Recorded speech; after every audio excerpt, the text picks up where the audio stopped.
in Indian political context, you will see all political parties in India, they are not sticking to certain political ideology. फिर अब political ideology क्या होती है, राजनीतिक विचारधारा क्या होती है? आपने सुना होगा जिसमें इज्म लगा है, वाद लगा है, liberalism, socialism, Gandhism, fascism, imperialism, socialism, secularism, patriotism, casteism, communalism, regionalism, यहां सभी वाद लगा है, गांधीज्म, फेमिनिज्म। तो वाद या पॉलिटिकल आइडियोलॉजी, राजनीतिक विचारधारा, विचारों का समुच्चय, एक विचार नहीं, विचार यानी idea, idea mean superior thought, विचारों का समुच्चय जिसमें एक धारा हो, जिसमें एक दिशा हो, जो कोहेरेंट हो, विचारों का समुच्चय। जैसे गांधीवाद, गांधीवाद, गांधीज्म, गांधी एक व्यक्ति है, जबकि गांधीवाद एक राजनीतिक विचारधारा है। गांधीवाद में सिर्फ गांधी आएंगे, लेकिन गांधीवाद में गांधी के साथ विनोबा भावे, कृपलानी, भारत के संविधान के निर्माण में जो गांधीवादी लोग थे, एस एन अग्रवाल भी जो प्लानिंग कमीशन के साथ जुड़े हुए थे, प्लानिंग, भारत में प्लानिंग के लिए उन्होंने गांधीयन दृष्टिकोण दिया था, जेसी कुमारप्पा, ये सब गांधीवादी हैं। आज भी गांधीवादी लोग हैं। तो व्यक्ति मर जाता है, वाद खत्म नहीं होता। हिटलर के मर जाने से क्या फासीवाद, नाजीवाद समाप्त हो गया? मुसोलिनी के मर जाने से विचारधारा यानी विचारों का समुच्चय। अब यह विचारों का समुच्चय क्यों? आधुनिक राजनीति is not based on sword power or blood origin. It is based on mass mobilization, and mass mobilization is based on ideology. So political ideology is used for mass mobilization in modern politics. अगर गांधी कहें कि मैं व्यक्तिगत रूप से अच्छा हूं, मुझे समर्थन करो, कोई नहीं करेगा। लेकिन गांधी कहेंगे मैं इन विचारों के लिए लड़ रहा हूं, जिसमें राष्ट्रवाद है, जिसमें अहिंसा है, जिसमें साम्राज्यवाद के खिलाफ है, जिसमें अन्याय के खिलाफ है, जिसमें राजनीतिक विकेंद्रीकरण है, जिसमें स्वराज है, जिसमें स्वदेशी है, जिसमें बायकॉट। तो इन सब विचारों को अगर लेकर चलेंगे तो बहुत सारे लोग इस विचार को ज्यादा सर्वोच्च मानेंगे, कई लोग इस विचार को मानेंगे, कई लोग इस विचार। तो ये सारी बड़े पैमाने पे लोग एक प्लेटफॉर्म पे आएंगे। that is political ideology is meant for mass mobilization. यद्यपि हर व्यक्ति दार्शनिक है, हर व्यक्ति के पास कोई ना कोई आइडिया है, लेकिन हर व्यक्ति के आधार पर विचारधारा का निर्माण नहीं होता। जैसे सुभाष चंद्र बोस भी महान है, लेकिन क्या हम बोल सकते हैं कि कोई बोसिज्म, सुभाष चंद्र बोसिज्म नाम का कोई विचारधारा है? भगत सिंहिज्म है क्या कोई? लेकिन गांधीज्म है, तो लेनिनिज्म है, मार्क्सिज्म है, फेमिनिज्म है। तो इस प्रकार से हम देखते हैं कि राजनीतिक विचारधारा, आधुनिक राजनीति जो औद्योगिक समाज में वर्गों में समाज बटा हुआ है और अलग अलग वर्गों को मोबिलाइज करने के लिए विचारधारा का प्रयोग होता है। जैसे समाजवाद मजदूरों को अपील करेगा, उदारवाद पूंजीवाद मध्यम वर्ग, उच्च वर्ग और जो ग्रोथ समर्थक लोग हैं उनको मोबिलाइज करेगा। तो इस तरह से विचारधारा, जैसे अगर हम कहें इंपीरियलिज्म, साम्राज्यवाद, आधुनिक राजनीति में लड़ाई, टकराव तलवार से नहीं होती, विचारधारा का टकराव होता है। तो यह है इंपीरियलिज्म यानी साम्राज्यवाद। साम्राज्यवाद में ब्रिटिश कहते थे कि हम श्रेष्ठ हैं, white man's burden, civilising mission, हम तो भारतीयों को सभ्य बनाने आए हैं, हमारा शासन भारतीयों के भले में है, हमने भारत में राष्ट्र का निर्माण किया, और हमारा रूल तो ब्लेसिंग है भारतीयों पे। तो इस विचारधारा को हम कैसे लड़ेंगे? तलवार से या दूसरी विचारधारा से जो इसके विपरीत में जाए?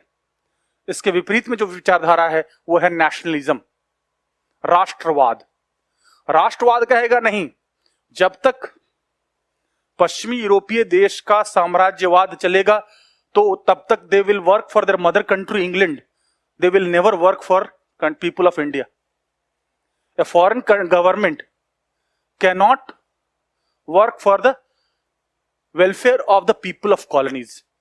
So only a national government which consists of Indian nationals, that can only work for the country.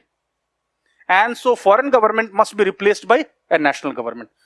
और शुरुआत में साम्राज्यवाद बहुत मजबूत था, लेकिन समय के साथ साथ नेशनलिज्म जब मजबूत हुआ, चाहे वह मॉडरेट नेशनलिज्म हो, चाहे रेडिकल नेशनलिज्म हो, चाहे गांधी का मास सत्याग्रह हो, और 1942 तक तो nationalism reached to its peak that convinced Britishers that their days were numbered.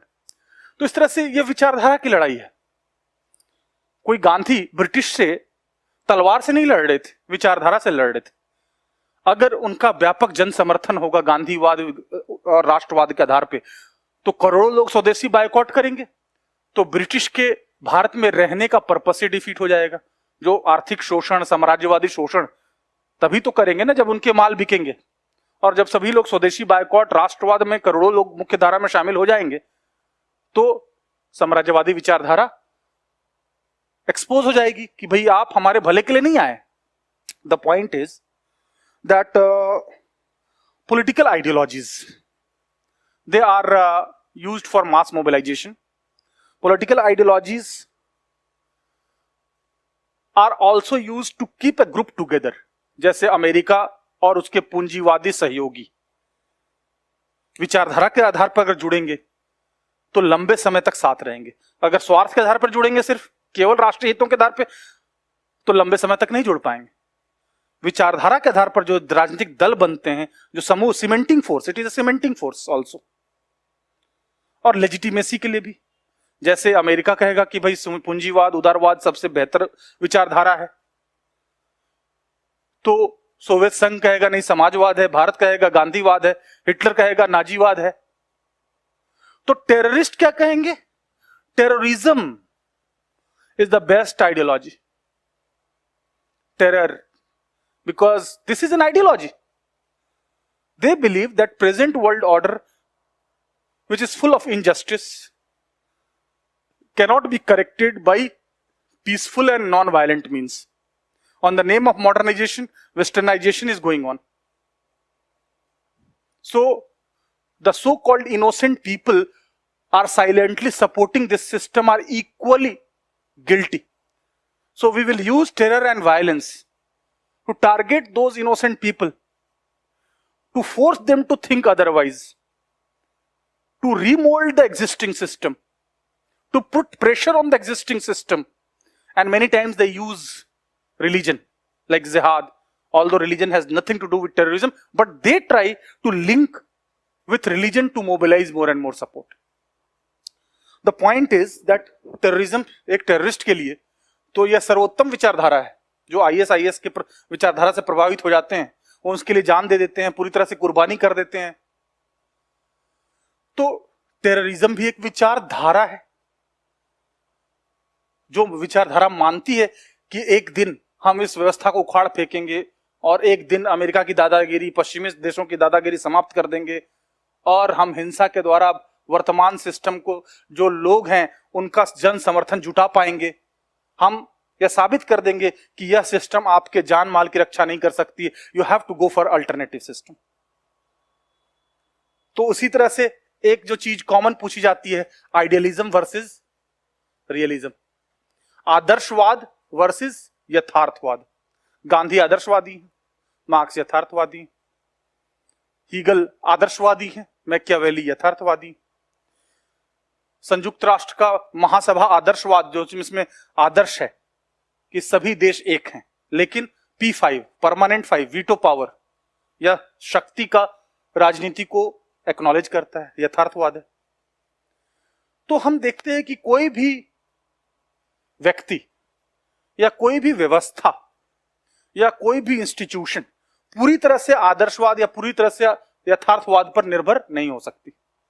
कहेंगे कि भारतीय विदेश नीति में आदर्शवाद ज्यादा था नेहरू के समय में, और 1991 के बाद यथार्थवाद ज्यादा आ गया.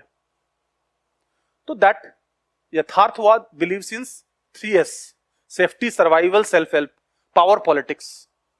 इनके केंद्र बिंदु पे, राजनीति के केंद्र बिंदु पे पावर है. Power is the and in itself, जबकि यहां पे केंद्र बिंदु पे क्या है? Idea. Idea means superior thought. तो इस तरह से आइडियलिज्म, रियलिज्म। फिर एक और डिबेट या जो एक और क्वेश्चन जो बहुत ही पॉपुलर है, जो पर्टिकुलरली जो बोर्ड मेंबर्स जो पॉलिटिकल साइंस बैकग्राउंड के हैं वो पूछते हैं, भाई एंड ऑफ आइडियोलॉजी क्या है? End of ideologies, Fukuyama, Huntington, आपने नाम सुना है 1989 में।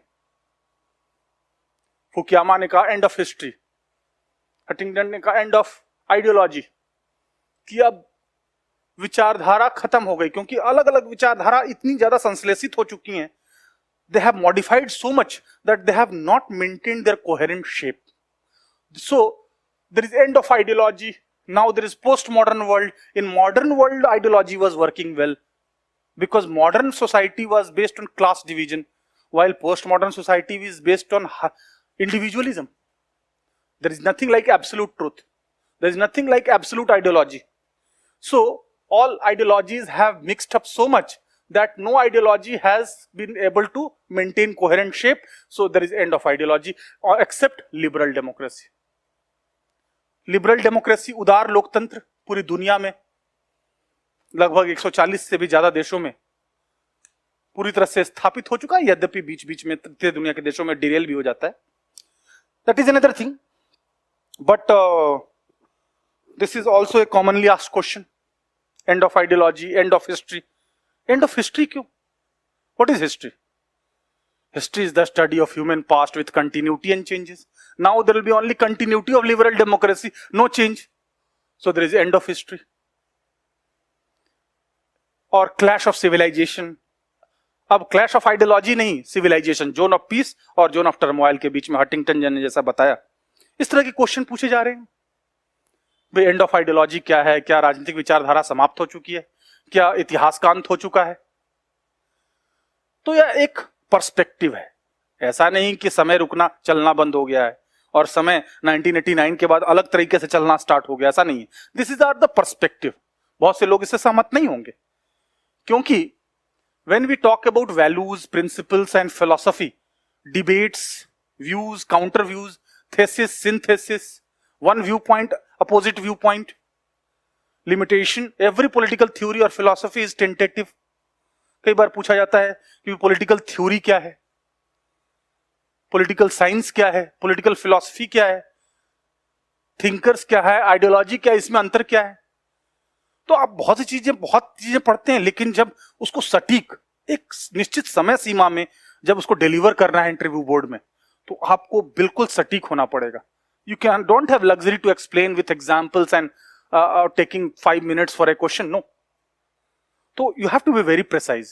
When we say political theory, then political theory is much umbrella concept, which includes political philosophy and political science.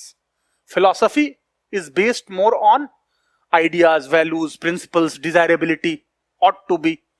Science is more based on facts, observation, repetition, demonstration, description, not prescription. So political theory is sum total of political philosophy and political science. So as a political philosophy or political theory is tentative, subject to revision, subject to criticism. Limitation of one political theory leads to another political theory. While political science is descriptive, factual, empirical, तो ये political theory है। तो theory में जब हम अलग अलग theories पढ़ते हैं, डेमोक्रेसी की classical theory, elitist theory, pluralist theory, participative democracy, deliberative democracy, these things we study